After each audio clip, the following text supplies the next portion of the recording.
Okay, well, here we are with the Martinez Oral History Project, a project of the Martinez Historical Society, in the home of Frank and Carol Walsh in Martinez, April 24th, 2013. I'm Igor Skardoff. I'll be listening to Frank here. We also have Shirley Skardoff as our equipment operator, and Deb Zamaria, who did a great job with getting Frank prepped here. Got him going on that original bit of discussion of visiting John Muir's homes, which we'll hear more about later. So Frank, welcome to the Oral History Project. And nice to be here. We're very glad that you can find the time to sit down with us and tell us a little bit about yourself and your life. And anyway, so why don't we go ahead and get started. Give us sort of the basic facts, where you're from and all that kind of good stuff. Well, my mother was British. She was born in the 1890s in Kent, outside of London. My father was Irish. He was born in Ireland in the 1880s. He came to England. He was a private chauffeur for families. I believe one was a Lord Southampton, and he actually drove Churchill at one time. Mm-hmm. He went down and picked Churchill up at the train and brought him to the mansion or castle, whatever. When the war started in 1914, he enlisted in the British Army. 4 years in Palestine with Allenby's army and Lawrence of Arabia and all of that. He says he didn't meet either of those people, but he was there. I always felt very fortunate he didn't go to the French front, because the French front was just a horrible, horrible place to be. He was in a much more conventional war, if you could call it that. But when the war ended in 1918, he came home, and I guess around 1919 he met my mother, and they married and came to New York. And they were in New York for, maybe 2 years or so. And then my mother's sister had gone to San Francisco. And she said, "You've got to come out here. This is the place to be. Get out here." So he did. He went to work for a family out here. And then I was born in 1931. So my folks were older, and they had been in America about 10, 12 years before I was born. So we lived in San Francisco, grew up in San Francisco, loved it. George Washington High School. And I stayed in and around in San Francisco till I was married, and we've stayed in the Bay Area ever since. That's sort of a quick rundown. I was 10 years old when the Japanese bombed Pearl Harbor, and I just turned 10. And I lived out on 20th Avenue in the Richmond district, and I remember calling my mother and dad, who were outside doing something, to tell them the Japs had bombed Pearl Harbor. I wasn't quite sure what all that meant, but I knew it was serious, you know. So we stayed there. Went to, as I said, George Washington High School, and graduated there and went to San Francisco State College. So what were your recollections of the war years in San Francisco? My dad was very busy as a warden. I remember he had a block, and they had wardens. They were, in the early part of the war, they were very concerned about shelling from the ocean and that sort of thing. I do remember, though, British sailors that would come in on British warships. My mother would always have 2 or 3 of them come out for dinner. They'd stay over maybe the weekend, two or three nights, whatever. We kept correspondence with them for quite a few years after the war. Otherwise, the city didn't really feel the war. I mean, we didn't have the horrors of bombing or anything like that. So the city went on. There was rationing, and you had those kinds of things. But I was pretty young. I was in school, junior high most of the time, early high school. Yeah. So that was the time when you were getting through school, and about the time you were getting through school, I guess that's when the war ended. And Yeah, I must have, the war in 45, I would have been in junior high. Were there big celebrations when the war ended? I guess there was, but we didn't go. Like, we didn't go downtown, where I imagine Union Square would have probably been a terrific place to be, like Times Square in New York. No, we didn't go downtown or do anything like that. I guess we just, it happened, and everybody was thankful for it, and Yeah. Okay, so then you continued on in school, and you graduated from high school? I went a year and a half to state college, and I was an okay student, but I wasn't really turned on to the whole thing too much. I was still living at home. Can we pause just a minute, please? Turn it off.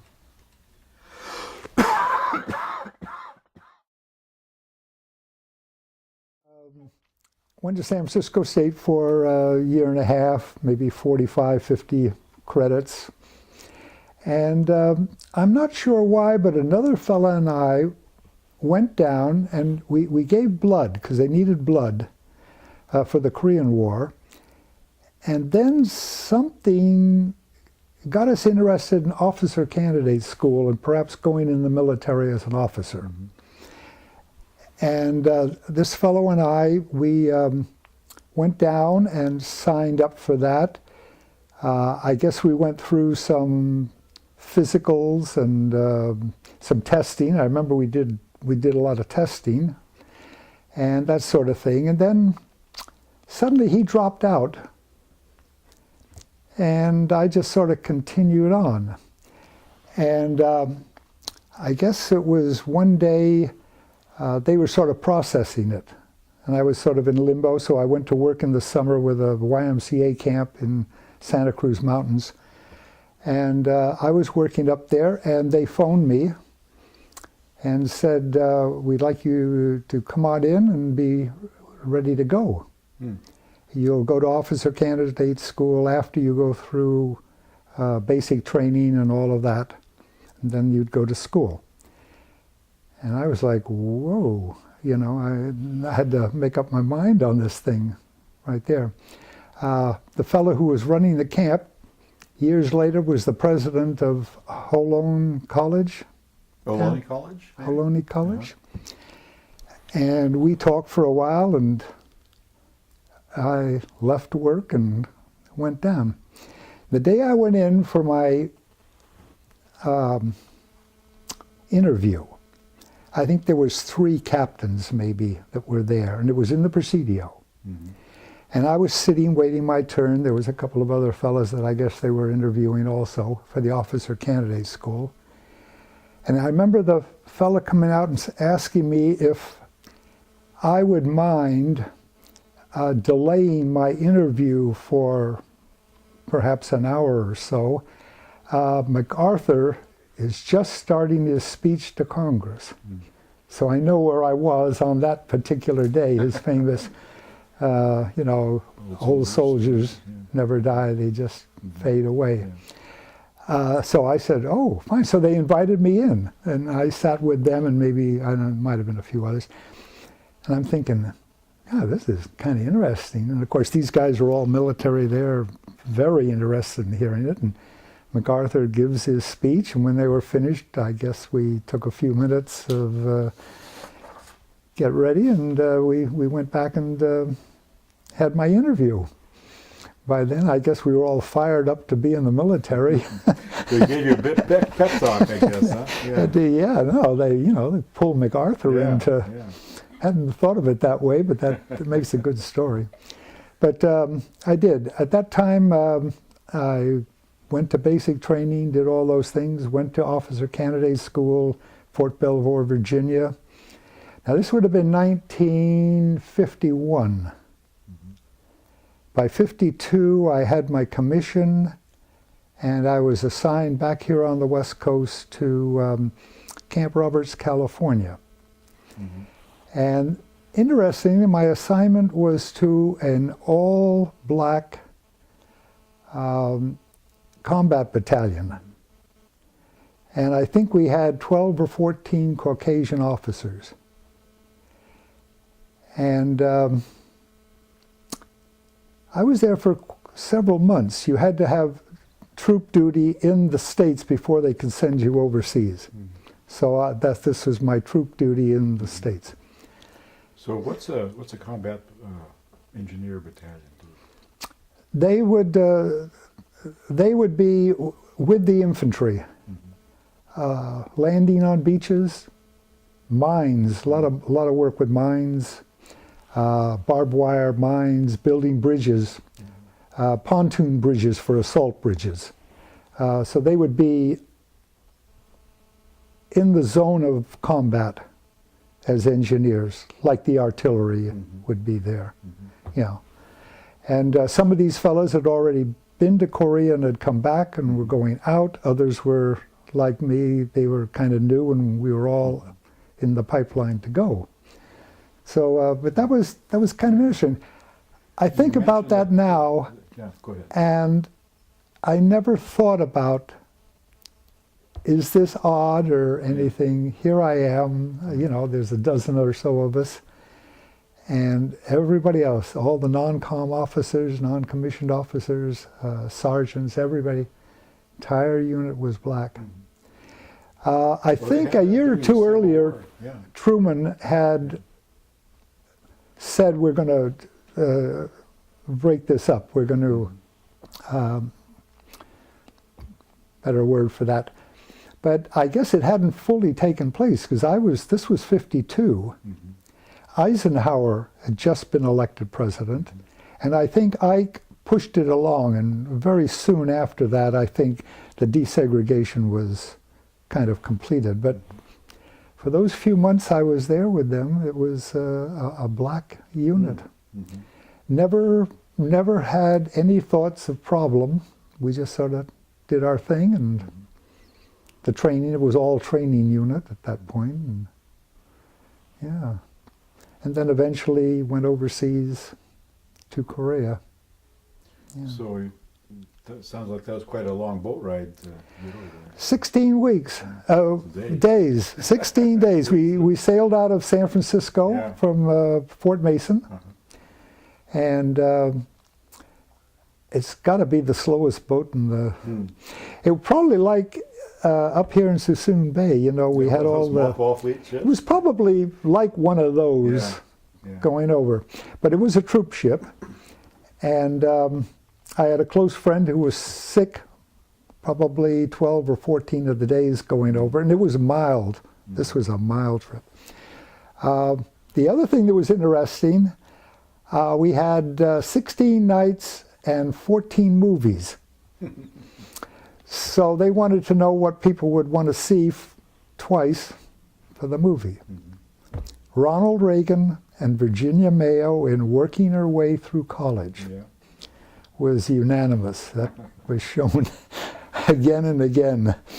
And of course, he eventually became commander-in-chief of all that, didn't he? But at the time, it was funny how you remember a particular movie that... And we got to Japan. Where did you end up at the other end? We went into Yokohama, and then we were flown into Korea. And I was sent to a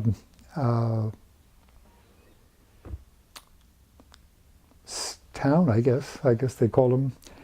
It was just outside Seoul. We were about 25 miles from the front lines there. The aircraft that we had at the air base would take off, and I think they had like 6 to 12 seconds before they were over North Korea. So they would go up, drop their load, their payload, come back, get another payload, Ted Williams was on the base with us. He was with the Marine Corps. Others. A lot of propeller aircraft, because they were slow enough to get up there and find the targets. The jets taking off would go right by. I mean, they had to go out and then come way around and come back and try to find things. They weren't built for short distances like that. But my job at that point, I was assigned to the Air Force. And, well, my unit was assigned to the Air Force, and it was a construction unit. And we had some very, very technical people, engineers. Almost everybody but me was an engineer. The Army, I don't know how I got in the Corps of Engineers. I had no real math background. I had only had a year and a half of college. Most of the fellows I was with, they'd all finished college and now were doing their military time. They were all engineers. And so I don't know, I got all the jobs that they didn't want, you know, or I could do. But they kind of made a thing. But that air base that we were at, Kimpo, we were building it in the wintertime, and we were extending it for the larger bombers that we were using. There were lots of little airfields here, there, and everywhere that you just laid them down and built them very quickly with tread. But this was being built with cement and the whole thing. And we would, in the winter, it was very cold, and you had to deal with cement when it's cold and all of that sort of thing. Today, it's the International Airport. Flew in there a few years ago on a visit that they paid for. The Korean government paid for me. Really? That's another story. Oh, yeah. But, well, my daughter was there. Now, she's a captain, and she's there. And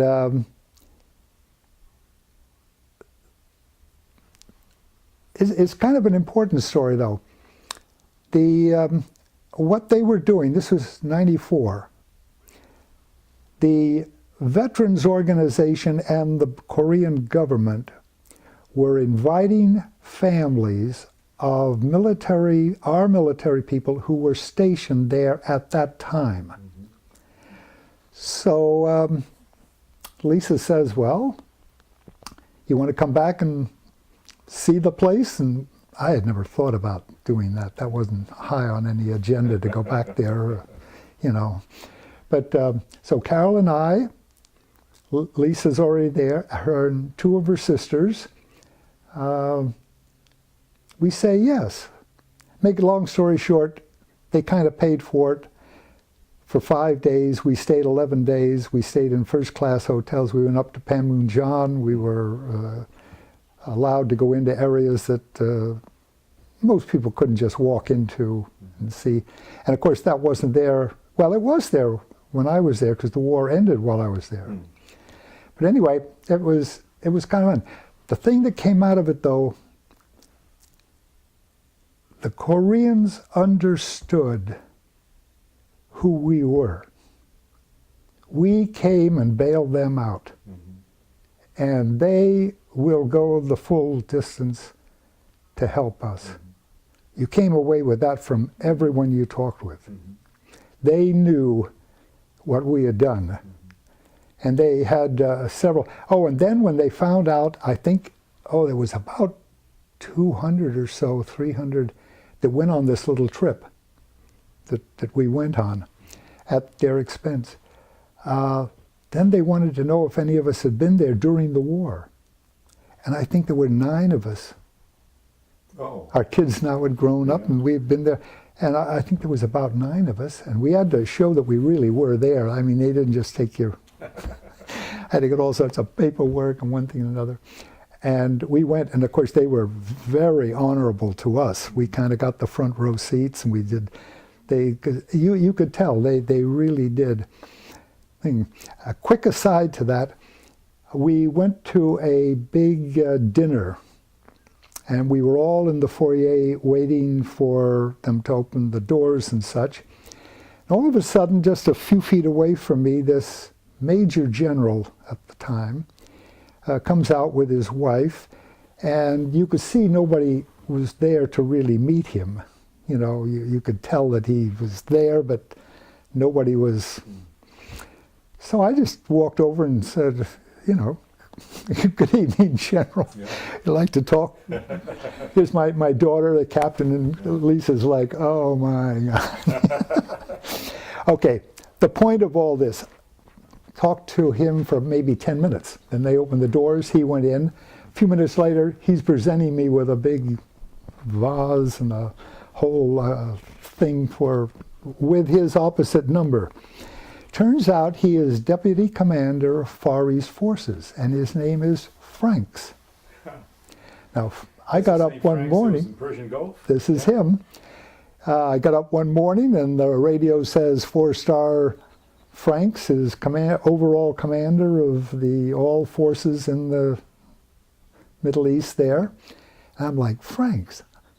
Oh, I've met Franks. Yeah. I mean, it's my name for one thing, that helped. So I get on the phone to Lisa and I said, Lisa, have you seen the morning paper? No, she hadn't. I said, well, Franks is in charge of it all. Who's Franks? You know, I had to tell her, Lisa, we met him down in But yeah, he ended up the 4-star general that was running that whole show, and just a little sideline to that side trip. You didn't get his autograph, huh? No.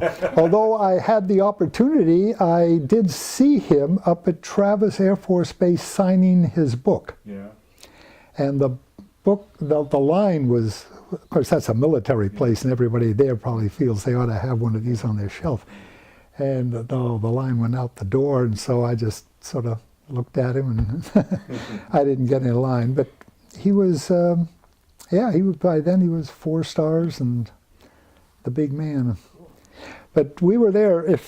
There are a couple of other little things about that air base where we were. We were quite a large battalion. And we were inside the perimeter, the defense perimeter for the air base. But at night, we hired, not we necessarily, but I guess the U.S. hired Japanese mercenaries. Samurai. To come, and they might have been, I didn't know the word at the time, but might have been. But they would protect us at night on the perimeter. And I didn't think too much about that.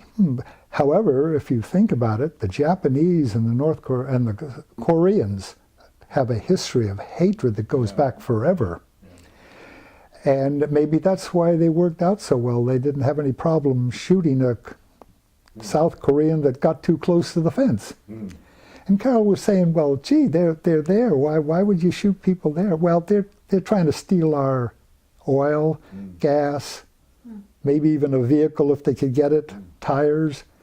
So these weren't people coming to attack you? No, these are locals. Yeah. Well, we don't know. I mean, there could have been infiltration as well, but basically I think it was locals to keep them out. So if you were officer of the day, about 6 in the evening, this Japanese officer would show up, introduce himself, and the two of you, we'd go out and we'd walk the perimeter. I mean, we had to make sure everything was in place and all that, and as it got dark, then I stayed out of it. I wasn't, at night, if something happened, he came and got me. I would go and see what's happening. And it was kind of interesting. I guess he spoke English. I mean, we somehow communicated. It was very cold, it was wintertime. But most nights you would hear gunfire, somebody out there. And I don't think the Japanese guards were particularly worried about if they hit anybody or not. They were going to do their job, and it's kind of ironic when you were in junior high. You were worried about the Japanese attacking San Francisco, and then turns around, you're an adult, you're in Korea, and the Japanese are protecting me. Yeah. Yeah. Funny the way things Yeah. Isn't that And we still? never saw one of them during the daytime. Maybe they're vampires.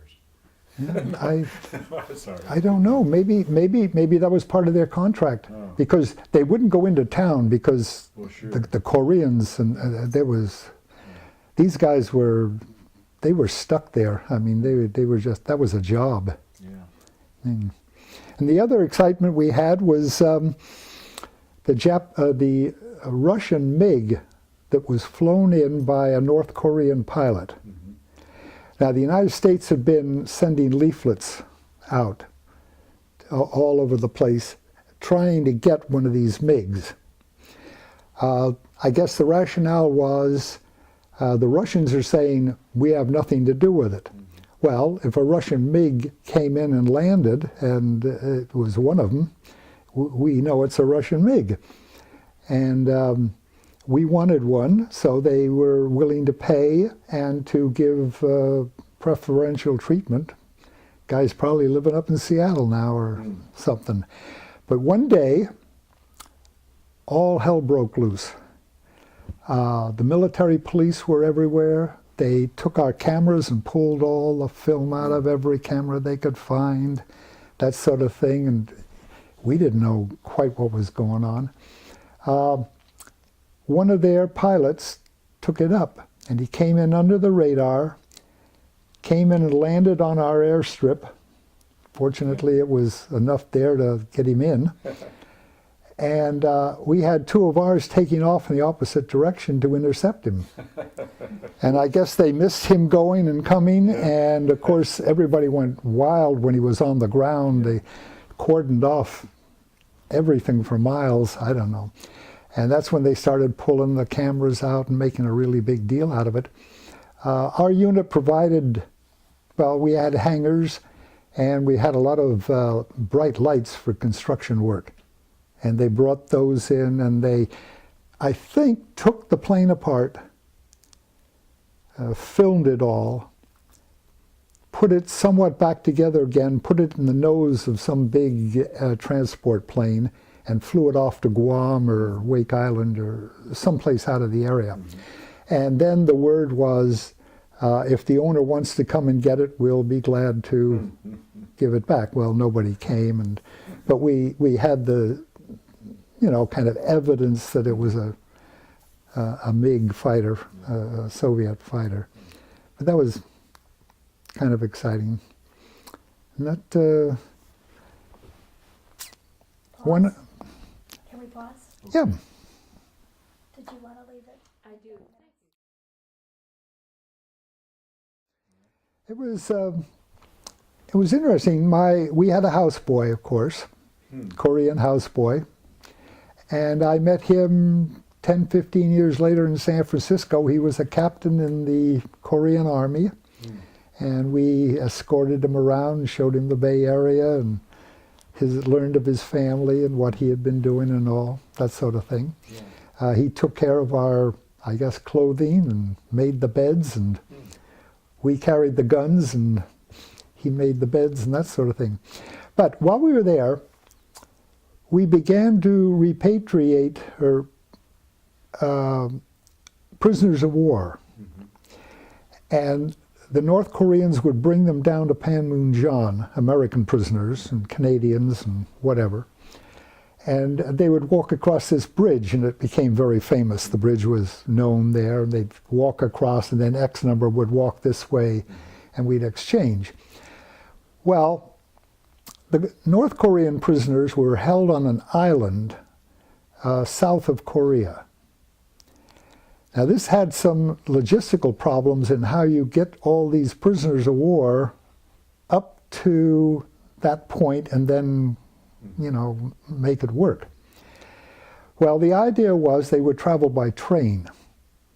Now, they didn't have a lot of trains, and if the train line wasn't working that day, they didn't have a lot of ways they could switch around it like we might in this country, just go around things. But they didn't have those capabilities. It was so the South Koreans, I don't know about military, but South Koreans started damaging the bridges, the rail bridges. Now this, Didn't want to suit the prisoners repatriated? no, I think it's they wanted to beat the hell out of them on the way there. When we had to take them off the trains, we had to put them in big trucks. And the trucks only had big canvas, you know, military type trucks. Now they had to drive on roads to get them up there. And you can disrupt road traffic. I mean, push the cows out on the road. I mean, there were all manner of ways of doing that.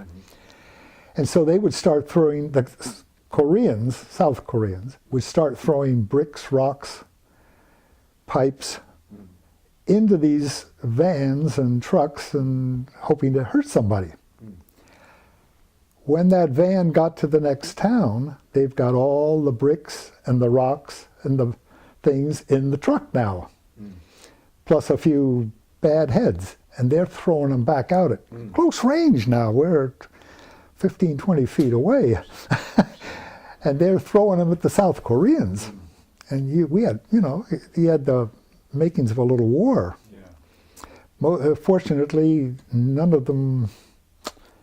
I don't remember gunfire. We were armed, but I don't remember gunfire with the Koreans, so they must not have had weapons. And of course, the prisoners didn't have weapons. But these rocks and bricks, and it was just amazing. I mean, I'd never thought of anything like that. And that was going on. But one of our jobs was to rebuild these bridges and get them moving these trains through as fast as they could, because they were a lot less target, much quicker. You had control of the situation. So. Did you ever have to fire your gun in anger? No. That's a good thing.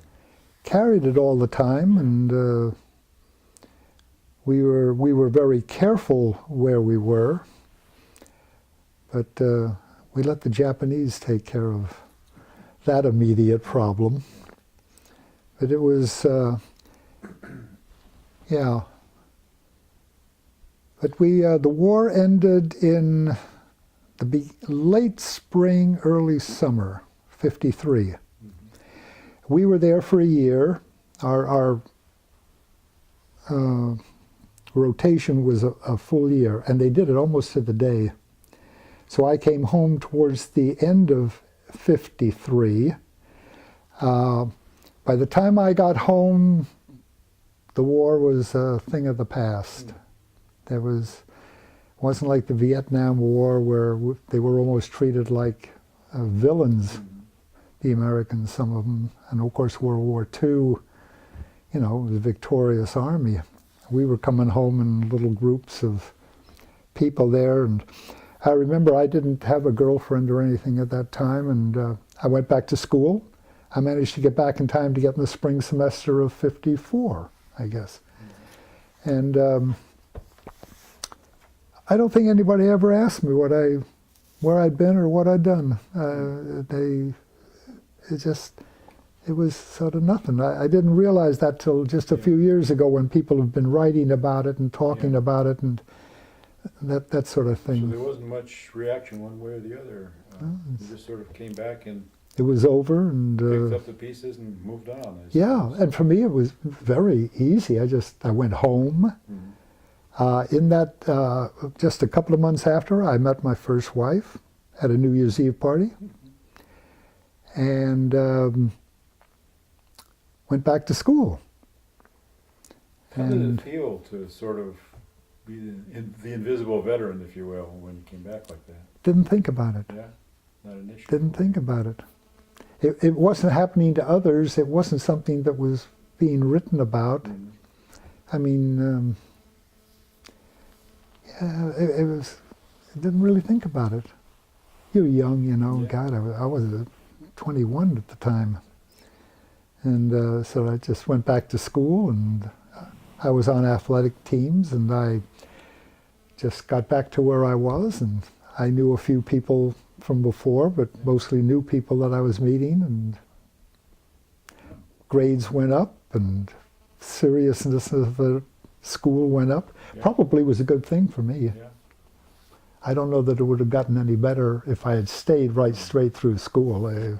I don't know where it would have gone, but I was much more interested in, getting good grades and a job. I wanted to be a teacher. And So when did you know you wanted to be a teacher? I guess fairly on. I guess soon after high school. Yeah. I think when I went to state college, I kind of had it in mind that that's what I would like to do. Hadn't thought about administration or anything. I mean, it was just get a teaching credential, that sort of thing. You mentioned you played on some athletic teams. Well, track mainly. Yeah. I was a track and field athlete. Yeah. Oh, let me pick up about Martinez for a moment. Sure. Speaking of track and field.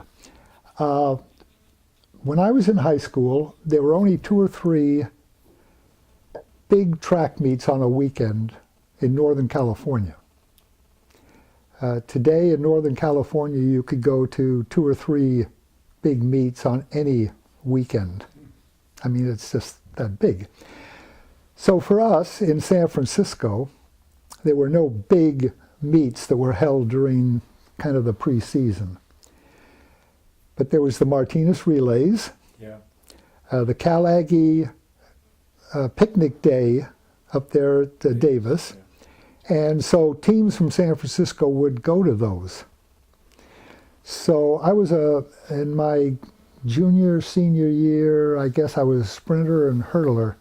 And I came over and ran at night in the Martinez Relays. So you And had a really early connection to I Martinez. did. Yeah. And Debbie got a kick out of, I said to her, I think that's why I got the job. They were so, you were in the Martinez Relays in 1949. Yeah, it was at night. It's on where the baseball field is now before they moved the track a few years ago up the top. We must have come in, I often think about what road. We must have gone down Pleasant Hill. Mm-hmm. Pleasant Hill Road right into, Yeah. we barely got there. My dad was driving. The car was full. I guess we had a relay team. It was all relays. And he probably had our relay team in his car, and we got there just in time. And man, but that was my first connection with the Martinez Relays.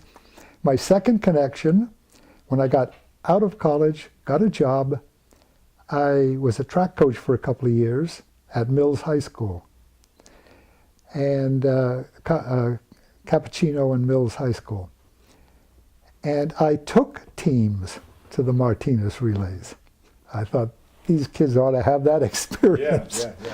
I really did. I thought, hey, I'm going there. Yeah. I'll take them there. And then eventually I was interviewed for the job at the high school, and one thing and another, and they were impressed that I had been there twice. So I often kid that I ran there, I coached there, and I owned the relays because I was the principal and I sort of owned the relays for several years while I was there. So I have quite a background with the relays. Cool. Yeah, that was a lot of fun. All right. So, backtracking just a little bit, you were in college, you were doing some track work, and then you graduated and went... Did my student teaching down the peninsula at Cappuccino. Was hired at Cappuccino. In those days they were hiring people, and that was a marvelous district. It was the San Mateo Union High School district. And San Bruno, Millbrae, San Mateo all had the elementary districts down there. And I was at Cappuccino for a full year when Mills opened. And I applied for the track coach job there, and I was teaching U.S. history. And so I made the move. I opened, or helped open Mills School. And I was there for maybe 8 years. And I taught for a while, then I became a counselor. And I was there when Kennedy was shot. I was there. I was almost called up. I went into a reserve unit. Reserves, yeah. I went into a reserve unit because it was nice money. Monday night, we'd go down. I'm going to college. $20 or whatever we got for a Monday night or such, you know. And I met a few fellas. There was another fellow from San Mateo going, and it was kind of a fun thing to do. And in the summer, we would go and do the 2 weeks training and that sort of thing. But before that happened, we went to weekends where the training was a weekend. I think you went in like Friday night, Saturday, and went home Sunday. And it was more involved, more work, more everything, I guess. We got there on a Friday. I don't remember the year, probably about 61 or 2, when the Russian ship was off Cuba with atomic weapons, or at least they were pretty sure it did. Cuban Missile Crisis. And Kennedy told them, we're going to blockade, and that's it. We're not, you're not going to take them in. Boom. And they started calling up. We got there on a Friday night. We spent the entire weekend preparing to be called up, the unit I was in at the Presidio. And I was in a little better situation. I knew what I was doing there. It was an engineer unit, but I knew what I was doing by that time. Yeah. But we were ready. I went to school Monday morning. I went in to see Ed Walsh. He was the principal. I said, Ed, I'm going to get a phone call between now and probably 11 o'clock. That's the plan. And I may be out of here immediately. Well, if you want to see something travel across a faculty and student body, faculty particularly, by 11 o'clock, I think everybody on the faculty knew I might be out of there before noon. Well, about noon, I get the phone call, and they took a unit in Florida. Same unit, but they took them, and we were stood down. But people were saying, well, you don't have to go, you're a teacher. I'm like, it doesn't work that way. In a sense, I'm a mercenary. I mean, they're paying me, I go. If they call us, I'm going to go. You remember the fellow Ryan, the congressman that died at Jonestown? Horrible thing. Anyway, he was in the English department when I was there. And I remember him, he was there. We all talked, and anyway, I didn't have to go. But, you know, my feeling was, no problem. I'll walk out the door and, you know, the school will go on. I'll do my job and I'll be back in a year. They have to give you your job back, you know, and all that. And I'd go, and I hadn't really thought about the family and 2 kids I had at that point, but I was ready to go. They were ready to go, you know, it was going, but it didn't work out that way. And then a short time later, that blew over. And then Kennedy, of course, was assassinated, and I just stayed in the reserve. I got 20 years in the reserve. Yeah. I kind of enjoyed it. It was okay, and it was just good. Time went by rather quickly, and yeah. And then I ended up taught over on the peninsula there for a few years in the high school, and then I got an opportunity. The job opened. The Mount Diablo district needed 2 vice principals, high school vice principals. I didn't realize there was 2. I applied for 1. I go to the interview, and there's all sorts of people there, and they're hiring 2. One at Clayton Valley and one at Ignacio. And they offered me the job at Ignacio. I took it. I was there about 6 years. Best job I ever had. It was just a marvelous place to work. The parents, the kids, the times. My opening day I showed up, I was one of 26 new staff. We had probably 2,000 kids, 150 staff, that sort of thing. We spent the first meeting, the first day, just introducing one another to each other. I mean, it was that kind of thing. So I was there for about 6, 7 years. When I left there, we were up to 3,400 students.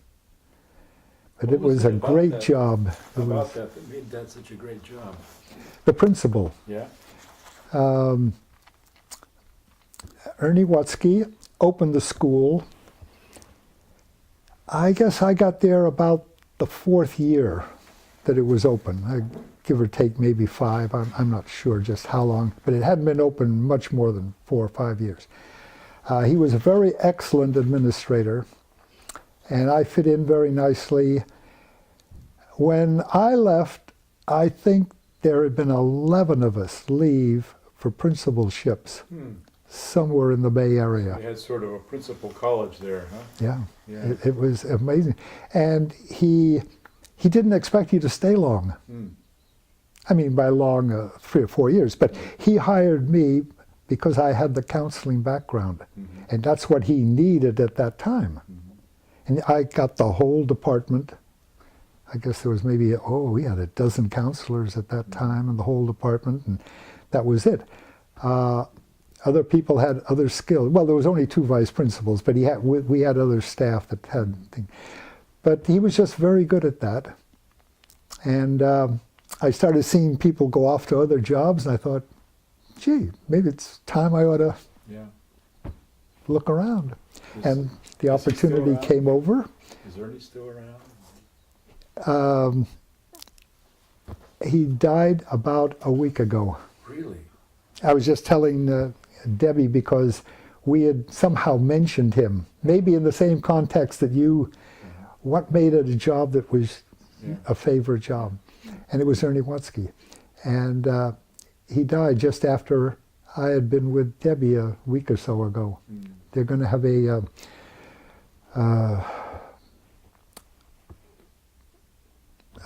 memorial service early next month. It'll be crowded. Yeah. He touched a lot of people. He was very, very talented. But that was it. It was just a great job. The parents were 100%, you know. The kids all worked. Oh, they did their fun little things now and then, but it wasn't like today's, you know, you have a lot of different problems today. It's a different setting. I mean, you can't walk on campus, that kind of thing. But anyway, but that was good, and that opportunity came up, and we had bought a house but hadn't moved in near Clayton. And the job opportunity opened here. Clayton's all the way across the county, if you think about it, going back and forth Back then, for it an was administrator. a little longer than nowadays. Oh yeah, day and night too. You know, you had a lot of, that wasn't good. So our realtor got us out of that and started looking over here, and it's kind of interesting. This is a Lafayette address. We're in the county, but I'm in the Martinez School District. Yeah. And I could tell that they would like to have the principal living there, but they couldn't say that anymore. You know, it couldn't be a prerequisite, but I could tell they would like it. And this house was an opportunity. It's in the district. Most of my neighbors are all school people. So we bought this house. We've been here ever since, and it worked out, you know, it just worked out nicely. And I joined Kiwanis. Yeah. Tom Long took me down there and he said, Frank, we've always had the high school principal in our club, so I'll pick you up Thursday for lunch and take you down there. And I'm, great. Yeah. Thanks, Tom. You know, it was all kind of new to me.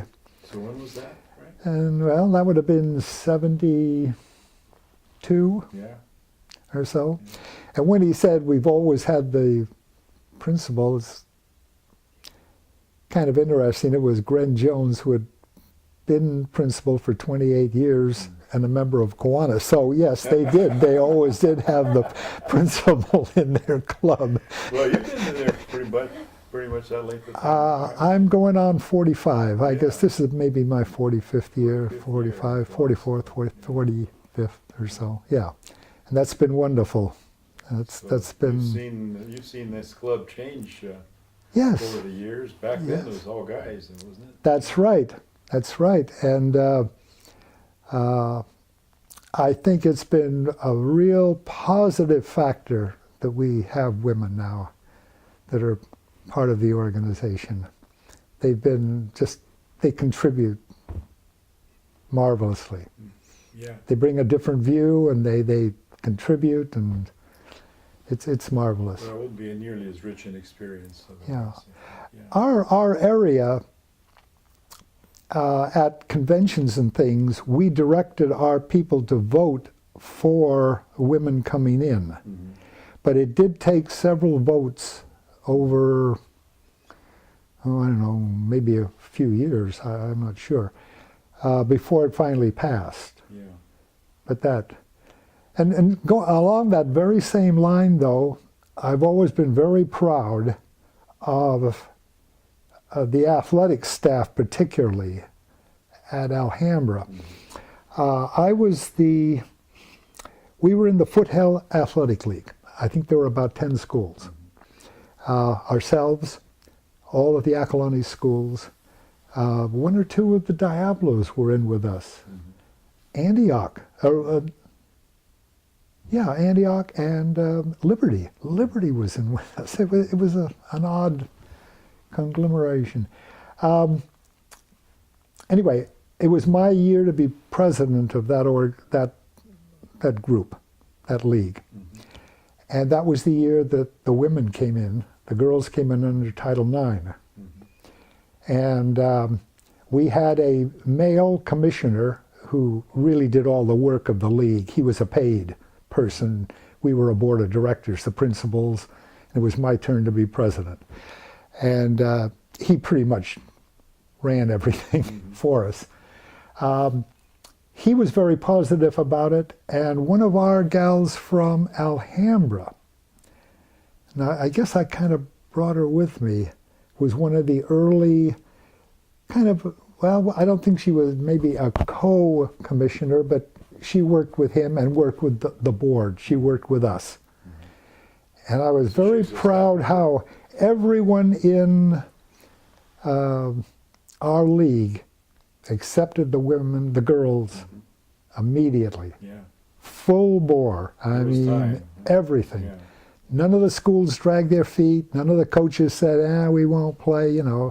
Everybody just went. And it was very well handled. I think most of California, it was that way, but across the country and all, not necessarily that easy to make that change. Yeah. But that was kind of good. It My was. girls benefited. They both went through Alhambra and played athletics.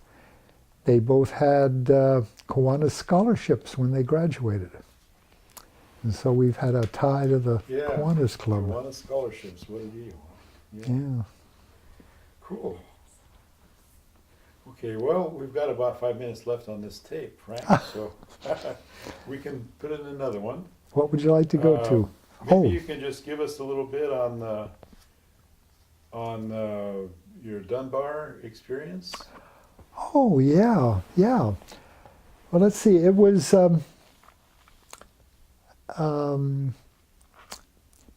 okay. For our listeners, Dunbar is our sister city with Martinez, particularly because it was the birthplace of John Muir. And they have been in that relationship for probably 20 plus years or so. I think they got into it while I was still in the schools, so that's quite a while ago. Carol and I planned to go that summer. We wanted to take in the Wimbledon, Grand Slam at Wimbledon. We thought it would be fun, so we organized a little trip for ourselves and one daughter and husband, and we were ready to go. And then I got thinking, well, we're going to be in England. We'll be there. We should spend a little more time after we got there. And we ought to go up to Scotland. Carol hadn't been to Scotland. I hadn't been to Scotland. Dunbar is in Scotland. It seemed like a natural. So I don't know who I really got talking with, but we kind of got the thing. We got it going. and I met my opposite number there, and we communicated back and Kiwanis? forth and one thing. No. In fact, I think he might have been a Rotarian at one time, but he was nice. So that kind of developed. Well, as it developed, being a member of Kiwanis, being a member of the Historical Society, I'm a charter member, and that's a story We'll do that on another. that's an interesting one historically. And I'm with John Muir. And so I guess, actually it was Lara Delaney that I got talking with. And we got talking about I'm going, and she said, well, gosh, we really haven't done anything recently with them and one thing and another. And sometimes somebody comes, and we haven't had anybody go just recently. And this would be great if we could kind of tie it. And I said, well, hey, sounds good, you know. And we put this together. So off we went. And I took various things from Kiwanis, from the city, and from the John Muir Association. And I had a letter in pocket naming me an ambassador from the mayor. Yeah. And it was just fun, and we were looking forward to it. Yeah. And off we went, and we went to the tennis, and then we took the train and took 1 or 2 days to get to Dunbar, and we finally arrived at Dunbar about the 1st of July of 2010. And he met us, and we had a wonderful 2 days. Dunbar is a beautiful community. It's right on the North Sea. It's not very big, no high rise, lots of flowers, plants. The weather is conducive to flowers and plants and gardens and that sort of thing. And I was early on mentioning this story, which may be on tape. We're driving in just a short distance from the train to downtown. I mean, quarter of a mile, half a mile maybe. And I'm going along and I see the Stars and Stripes are flying off this building. And it's across the street from the Muir place. We didn't go to Muir's place that day, but we spent the next day. They had planned meetings and get-togethers and luncheon and the whole thing. But I remarked to him, I said, does the American flag fly? And I'm thinking Sister City. All the time, or what's the relationship? He says, oh no, that's for you. You're the ambassador, you're going to be here, it'll fly for 3 days while you're here. The city council wanted to do that. And I almost had a tear in my eye. I mean, you know, gosh. So I casually said to Carol later, we've got to get our act together here, because they're going to want me to say a few words, and I've never been at a loss for that, but I want to do it in some sort of order. But we did. We stayed with him a couple of nights. We walked the Muir Trail, which is very interesting. It runs from Dunbar to Edinburgh. Frank, we're going to have to Okay. take a little pause here. We'll come back to the trail in a few minutes. Okay. Well, Frank, when we left off, you're getting the plaque from the Dunbar folks? Yes. We, among other things, they sent things back for the city and for the Muir Society.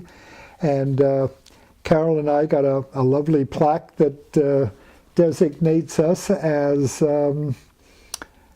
Goodwill Ambassadors from Martinez to Dunbar, July of 2011. And that was it. Cool. When I came back, I had a number of things that I presented to the City Council on a presentation to them. And they accepted on behalf of having been sent from Dunbar. And it was very nice.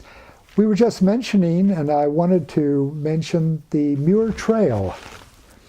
The Muir Trail was developed It's about 30 miles long from Dunbar on the east coast of Scotland into Edinburgh.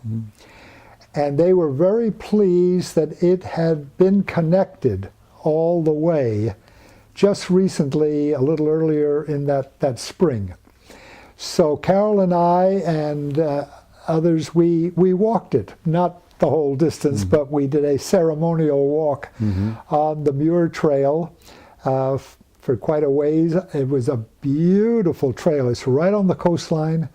The ocean is immediately to your west, and we just enjoyed it very much. The birds and the grasses, a lot of windy grasses that just flow there. Very, very nice. And it's well marked, the Muir Trail. And so we took a lot of pictures of that, and it turned out really very well. They were very, very hospitable.